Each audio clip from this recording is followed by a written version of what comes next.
Alors, c'est parti. Et pour commencer, Daniel, moi, j'aurais peut-être envie qu'on revienne il y a un an, quand on a décidé de collaborer, de créer ce programme. Mais j'aimerais peut-être que tu nous parles un peu de toi, ce qui t'a motivé et pourquoi c'est important aujourd'hui de parler de leadership participatif et inclusif. On en a beaucoup parlé partout dans la dernière année, dans les médias, il y a eu énormément de choses. Mais il y a un an, qu'est-ce qui, toi, a été la prise de conscience dans la création de ce programme-là? Merci Arnaud. Je pense qu'on a tous une volonté, je crois, intrinsèque, d'être inclusif, d'être plus participatif dans notre façon de gérer ou de diriger nos équipes ou même nous-mêmes, nos façons de voir les choses. Maintenant, il y a toujours une sorte de délai, quelquefois, entre passer à l'action, puis les outils que l'on détient, mais aussi l'environnement dans lequel on est.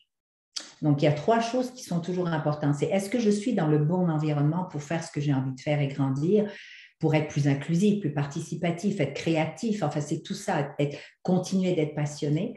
Mais on doit dire que la COVID-19, Arnaud, a quand même fait certaines, je dirais, a été a trigger, a été une sorte de déclic à plusieurs niveaux. Les premiers déclics, d'abord, ça a été quasiment là, est-ce que je rêve? Est-ce que le monde entier vient de s'arrêter? Numéro un. Ensuite, l'être humain n'a jamais été confronté à je dirais, un malaise aussi grand, aussi important et aussi effrayant. Il faut utiliser les vrais mots. C'était effrayant. Ensuite, on s'est retrouvé dans un confinement individuel, puis quelquefois entre un petit groupe familial pendant plusieurs mois. Ça nous a amené à repenser à la façon dont on faisait les choses, où on considérait les gens, où on incluait les gens, où on collaborait. Donc, tout a été mis sur la table et je crois que tranquillement, on a commencé à parler de participatif, inclusif, etc. Mais je reviendrai sur un point très important, c'est les ressources humaines. Souvent, on dit le RH. Moi, je trouve toujours que le RH, c'est toujours très court parce que c'est plus que ressources humaines, c'est relations humaines. On parle de l'humain et de sa complexité. Donc, je trouvais que InfoPresse, déjà, était une institution, est une institution. Et je le regardais, je voyais les formations que vous donniez, l'évolution que vous aviez, mais aussi la position. C'est excellence, c'est toujours bien fait, c'est toujours les experts que vous avez. Et je me suis dit, mais en fouillant dans toutes vos formations, je trouvais que cette formation-là pourrait éventuellement apporter à tous quelque chose de différent. Parce que j'aime la différence. Comme vous le savez, Arnaud, j'ai même écrit un livre là-dessus, ces différences qui nous rassemblent d'ailleurs. Nous sommes tous différents. Et je me suis dit que ce serait intéressant de voir à un moment où on essaie de se relever d'abord de ce choc, parce qu'on est toujours encore dans la pandémie, mais on essaie de travailler différemment et de faire les choses différemment. Alors, pourquoi ne pas aborder le sujet de la pénurie de main-d'œuvre, mais de la façon de gérer des émotions? On n'en parlait pas avant. La vulnérabilité, ce n'est pas quelque chose dont on parle. Pourtant, nous sommes des êtres humains. Nous ne pouvons pas gérer sans comprendre comment gérer nos émotions et celles des autres. Ajoutons à cela la distanciation, Arnaud. La distanciation, comment on gère 20 employés, 100, 500, peu importe, à distance, en gérant nos propres émotions, puis en faisant notre travail. Donc, on ne nous a pas appris tout ça.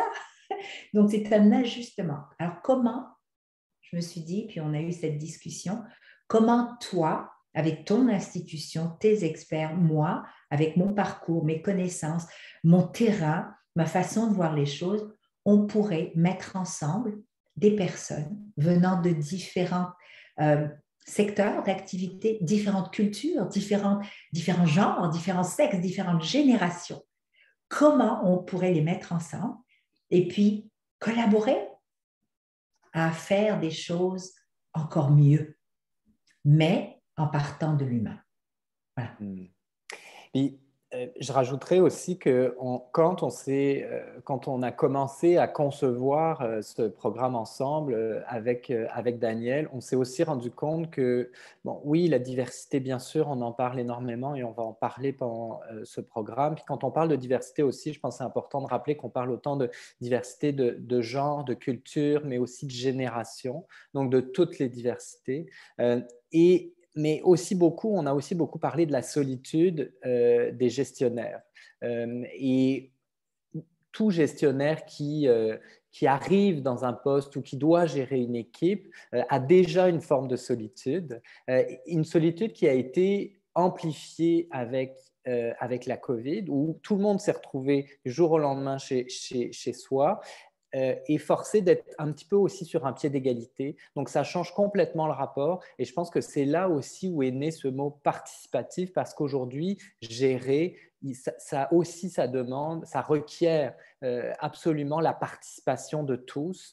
Donc, la limite entre le gestionnaire, les employés est de plus en plus floue. Et on est aussi dans une pénurie de talent. Et on est aussi, et je vous apprendrai rien, et je regarde aussi Ariane qui s'occupe du recrutement, mais on est aussi à la croisée des chemins dans le choc des générations où il y a des gens qui partent à la retraite. La COVID a dû accélérer ça aussi, et où les jeunes qui arrivent se retrouvent sur un marché du travail qui est profondément bouleversé. Donc, je pense que l'idée aussi de leadership participatif et inclusif, c'est ça, c'est aller au-delà de l'inclusion, c'est la participation, mais c'est aussi savoir gérer aujourd'hui. Moi, je n'ai jamais autant entendu le mot empathie dans la dernière année, et c'est frappant, et je pense que ça ne va pas s'arrêter avec la pandémie. Effectivement. Puis Daniel, bon, évidemment, entrepreneur, on vous demande souvent des conseils pour bien réussir, des conseils pour savoir gérer avec efficacité, avec empathie. Mais qu'est-ce qui, selon vous, préoccupe le plus aujourd'hui les entreprises, les entrepreneurs que vous rencontrez? Ben, vous l'avez dit tout à l'heure, c'est beaucoup la transformation des compétences aussi, l'accès aux formations adéquates. C'est que ça préoccupe les entrepreneurs, mais ça préoccupe aussi les employés, les collègues. C'est que tout le monde se dit aujourd'hui, mais moi, ça fait par exemple 10 ans que je suis dans tel secteur ou que j'ai telle fonction, puis que j'ai évolué, oui, mais dans cette fonction, dans ce cadre-là. Mais est-ce qu'aujourd'hui, je suis bon ou bonne à autre chose? Est-ce que demain matin, si la bannière, par exemple, sous laquelle je suis n'existe plus, parce qu'on a vu, hein, il y a eu quand même énormément de changements au niveau des entreprises, malheureusement, petites, moyennes et grandes, qui suis-je? C'est mon identité. C'est l'identité de l'être. Alors, quand on parle d'empathie, mais c'est aussi en recherche de compétences. Est-ce que je suis capable de m'adapter à de nouvelles compétences? Est-ce que je suis capable d'apprendre de nouvelles compétences? Est-ce que j'ai le temps de le faire? Et je crois que les entrepreneurs aujourd'hui, une de leurs préoccupations, mais un de leurs devoirs aussi, c'est de contribuer au savoir-faire, mais au savoir-être de leurs employés. Donc, je pense qu'il va être de plus en plus important dans les entreprises, puisque pour moi, une entreprise, c'est une société dans une société, hein, on est une mini-société dans une société, c'est de contribuer à enrichir. Il faut qu'on s'inquiète et qu'on se préoccupe, non pas juste de la productivité de mon entreprise, de mon organisation, mais de l'évolution des gens qui m'entourent, donc de leur savoir-faire et de leur savoir-être. D'où l'importance d'être bien informé, de les inciter à apprendre des formations, de collaborer, de faire partie de groupes, de les inciter à faire des rencontres entre eux, que ce soit hybride ou virtuel ou en présentiel, maintenant un peu plus, peu importe. Mais la préoccupation qu'on avait avant, qui était, bon, ben, je recrute quelqu'un parce qu'il a telle compétence, puis je le mets dans telle tâche, puis je sais que j'espère que je vais l'avoir pendant tant d'années, aujourd'hui, c'est plus ça. C'est comment je peux m'assurer de contribuer à l'évolution des gens qui vont m'aider moi à évoluer en tant qu'entrepreneur, mais en tant qu'entreprise, mais en même temps à stabiliser, en même temps à retenir. Qu'est-ce que j'ai à offrir et comment? C'est surtout ça, aujourd'hui, la préoccupation. C'est intéressant. Daniel, on va faire une petite pause pour accueillir Isabelle. Bonjour Isabelle, bienvenue parmi nous. Ah, vous pouvez enlever votre micro. Bonjour, est-ce que vous m'entendez? Oui, on vous entend très bien Isabelle. Bonjour, bienvenue, bienvenue. Merci infiniment, merci. En fait, je travaille avec l'équipe du média de Madame Henkel, alors je me joins pour voir un petit peu ce qui se passe, prendre des notes et puis c'est très intéressant. Donc voilà, je suis avec vous ce matin. Merci, bienvenue. Alors, Daniel, vous parliez de savoir-faire et de savoir-être et on en a beaucoup discuté de cette notion-là parce qu'on n'a jamais aussi autant parlé de savoir-être. Il y a énormément de pression dans les entreprises pour que les employés sachent faire les choses. D'ailleurs, la plupart des formations, la plupart des formations en entreprise ou à l'extérieur qui sont demandées sont des formations qui sont très opérationnelles pour pouvoir faire les choses. Le savoir-être, pourquoi, selon vous, c'est aussi essentiel aujourd'hui d'en parler, mais aussi de former les gens, d'en être conscients? Écoutez, ce savoir-être-là a toujours été extrêmement important, peu importe depuis quand. C'est juste qu'il n'a pas vraiment été dans certaines sociétés mis de l'avant comme dans d'autres. Je m'exprime. Harvard a sorti une étude en 2012, je crois, 2012 ou 2013. Et cette étude-là a été portée sur une quinzaine d'années sur le savoir-être. Et ce qui en découle, ce qui est intéressant déjà là, c'est qu'ils ont interviewé, ils ont fait des études autour de personnes qui ont réussi, que ce soit des réussites personnelles ou des réussites entrepreneuriales. Et ce qu'ils ont découvert, c'est que 80% de ces personnes-là qui ont réussi, 80%, c'était grâce à leurs soft skills. Et seulement 20% à leurs hard skills. C'est quand même intéressant. Donc, les hard skills, c'est en fin de compte tous les outils, tout le savoir-faire qu'on apprend de l'école jusque l'université, puis et autres, et plus, et plus, et plus. Donc, seulement 20% a été utile. Ils ont été piochés dans leur boîte à outils à chaque fois de certains outils nécessaires à certains moments pour certaines choses. Mais ce qui a été le plus marquant dans leur réussite, c'est le savoir-être. Donc, vous en avez parlé un peu tout à l'heure, Arnaud, on parle d'empathie, on parle de vulnérabilité, on parle d'écoute, on parle d'humilité, on parle de tellement d'émotions, ce sont des façons de faire, mais c'est émotif, à comprendre les choses, à savoir les assimiler et à savoir réagir par rapport à ces façons d'être. C'est comment on réagit à une situation. C'est comment on parle à quelqu'un. Tout à l'heure, vous avez parlé des gens, mais aussi de générations. Je prends un exemple très simple quand on parle de diversité. Je le vis, je l'ai vécu, je vais continuer de le vivre. Quand on parle de moi en tant qu'entrepreneur, j'ai beaucoup de jeunes qui m'entourent. J'adore les jeunes. J'adore la jeunesse parce qu'elle m'oblige. Elle m'oblige constamment à marcher sur des œufs quasiment. C'est jamais stable, c'est jamais pareil. Je ne sais jamais comment prendre lui, comment faire avec lui, avec elle. C'est incroyable. Puis leur créativité, mais alors c'est fou. C'est quasiment, déjà que moi j'aime le changement, bonjour la famille. Mais ce que je trouve intéressant, c'est que ce que j'ai découvert avec les années, c'est qu'on ne peut pas s'attendre à, à, à converser ou à demander quelque chose à quelqu'un qui a 25 ans, 26 ans, 27 ans, qui vient par exemple d'Asie. La même demande, la même façon de s'exprimer, avec le même âge, avec une personne qui vient d'Afrique du Nord ou d'Amérique du Nord. Ça passe pas. Ça passe pas. Donc, on doit requérir au savoir-être. Il faut absolument comprendre qu'on ne peut pas s'adresser de la même façon, avec le même ton et la même rigueur, peut-être, à l'un ou à l'autre. C'est de s'adapter, d'être à l'écoute, d'être patient. Donc, c'est aussi, on fait le pont entre le savoir-être et la culture, parce qu'on dit souvent qu'un bon gestionnaire, c'est aussi quelqu'un qui a une très, très bonne culture générale, Oui. qui est capable de prendre des décisions en fonction du monde qui l'entoure et non pas uniquement en fonction de son entreprise.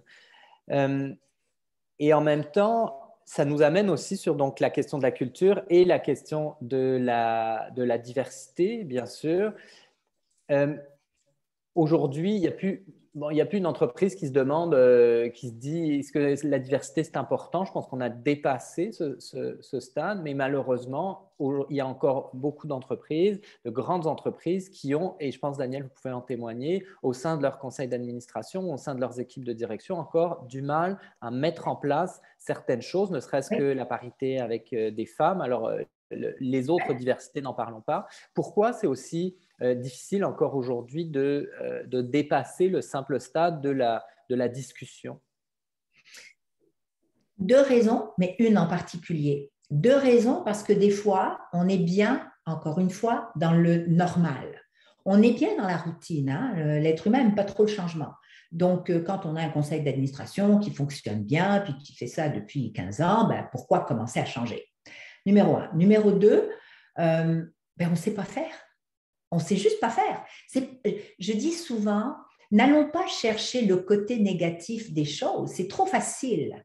C'est trop facile de tout de suite pointer du doigt. D'abord, vous savez, quand on dit à l'autre, quand on essaie d'attaquer l'autre en lui disant, tu sais, tu m'as dit ça, ben déjà, ça n'ouvre pas la porte à une ouverture d'écoute. D'accord? Donc, ce que je prétends ou ce que j'essaie de dire, c'est que dans des conseils d'administration qui aujourd'hui n'ont pas assez de femmes autour de la table pour la parité ou pour l'équité, peu importe, ou d'autres diversités, ce n'est pas toujours parce qu'ils ne veulent pas. C'est souvent parce qu'ils ne savent pas comment faire. C'est parce qu'ils ne savent des fois même pas où aller. Et c'est pour cela qu'il faut de plus en plus mettre de l'avant, Arnaud, des entreprises. Je m'excuse parce qu'ils sont là, mais je vais les prendre en exemple. Sodexo, par exemple, où il y a beaucoup de diversité, justement, mais ça a pris, c'est pas arrivé du jour au lendemain.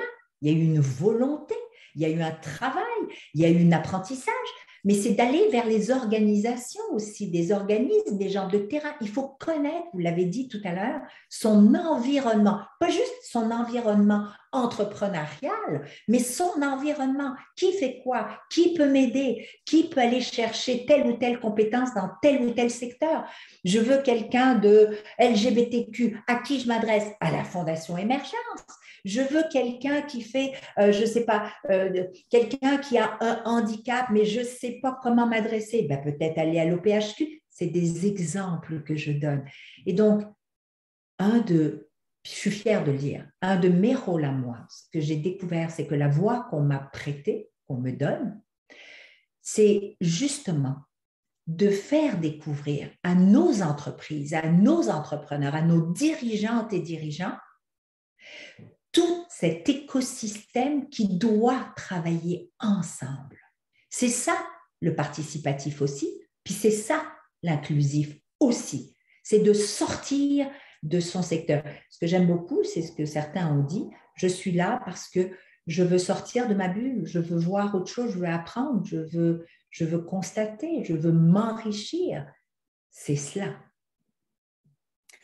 Puis, Daniel, vous parliez de l'importance de la communauté. donc de bâtir, de développer, de comprendre la communauté autour de soi. Ça fait aussi le pont sur le leadership, donc, qui est aussi basé sur les relations entre des humains. Et forcément, dans cette relation entre des humains aussi, et particulièrement quand on vient de culture ou quand il y a un choc, que ce soit générationnel, un choc culturel ou basé sur le genre, tout simplement, on est aussi beaucoup plus sujet à de l'essai-erreur Oui, et peut-être aussi à de l'échec. oui. Parfois, dans certaines situations, alors qu'on vit dans des entreprises qui sont constamment drivées ou en tout cas dont le focus est principalement sur les résultats et donc sur la performance. Comment fait-on pour allier ça? C'est-à-dire vouloir, oui, une équipe la plus ouverte possible parce qu'on est bien conscient de son importance et en même temps de la difficulté à faire face aux enjeux du quotidien et de la performance. Large question, mon cher Arnaud. Ariane, voulez-vous répondre à ma place?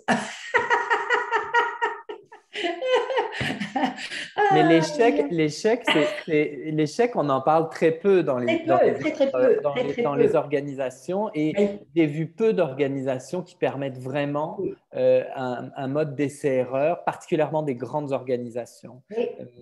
C'est quoi, Daniel, votre vision sur ce mot-là, sur l'échec dans les organisations d'aujourd'hui, particulièrement dans un monde COVID?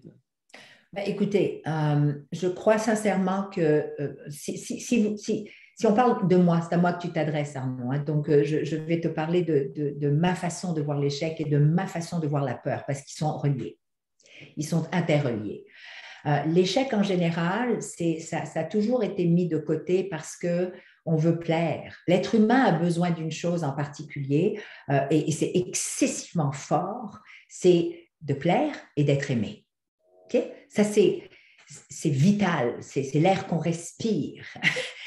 Mais avec le temps, et lorsqu'on a la chance aussi de vouloir réfléchir à où je vais, quel est le sens de ma vie, je crois qu'on se rend compte qu'on apprend le plus et le mieux lorsqu'on essuie des échecs.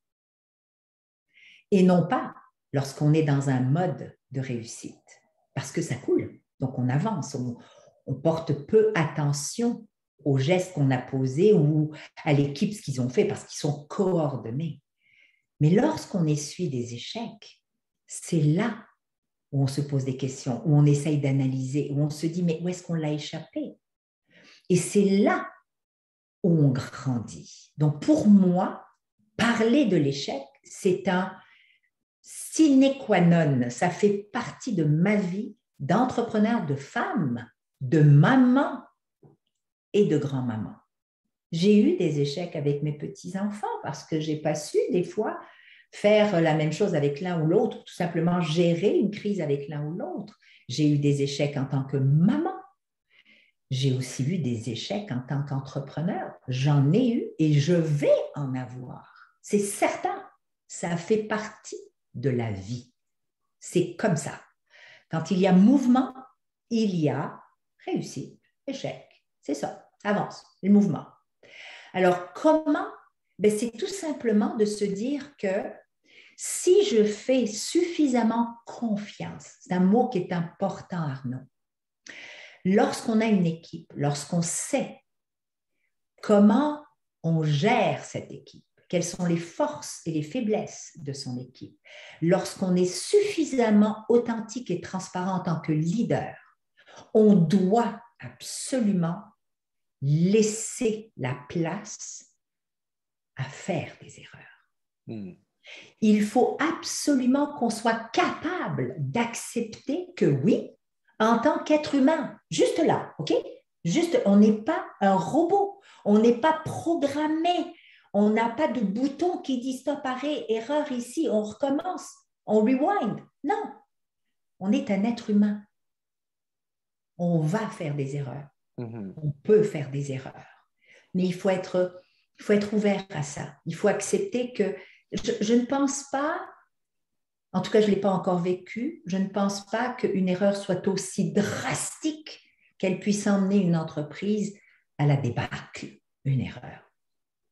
Savoir par contre en parler, savoir amener l'individu ou le groupe à analyser ce qui a fait que peut-être tel contrat ou telle action ou tel projet n'aille pas dans la bonne direction. Ça, c'est important. L'analyse pour justement savoir où est-ce qu'il faut améliorer, encore une fois, les communications, parce que généralement, c'est une question de communication. Ce n'est pas toujours une question de compétence, Arnaud, c'est une question de communication. Oui, c'est de savoir en parler, c'est de devoir analyser aussi qu'est-ce qui a amené à cet échec-là. J'ajouterais peut-être aussi, Daniel, que quand on valorise l'échec, ou en tout cas on l'analyse pour ne plus, éventuellement pour ne plus le reproduire, on devrait peut-être aussi le faire avec la réussite. Beaucoup d'entreprises félicitent la réussite, mais peu d'entreprises analysent les raisons de la réussite, tout comme elles analysent les raisons de l'échec. Donc, c'est aussi, je trouve qu'on est dans une époque où c'est un terreau fertile pour analyser tout ce qui se passe. Je pense que la dernière année, et je suis bien placé pour le savoir, et je pense que tout le monde autour de la table a dû vivre ça la dernière année. On a testé énormément de choses, peut-être parfois à l'extérieur de ce qu'on avait l'habitude de faire. On est sorti de notre zone de confort, on a dérogé d'une certaine façon à notre plan stratégique, parce qu'il y a plus de plan qui tenait la route. Donc, et on a aussi fait beaucoup d'essais, beaucoup d'erreurs, et un an après, parce que ça fait plus d'un an qu'on est en pandémie, il y a des leçons à tirer de cela, et je pense que c'est bénéfique, et ça l'est d'autant plus dans l'idée de faire face à la pénurie de talent, d'accueillir des gens qui ont un point de vue différent, qui ont une expérience différente.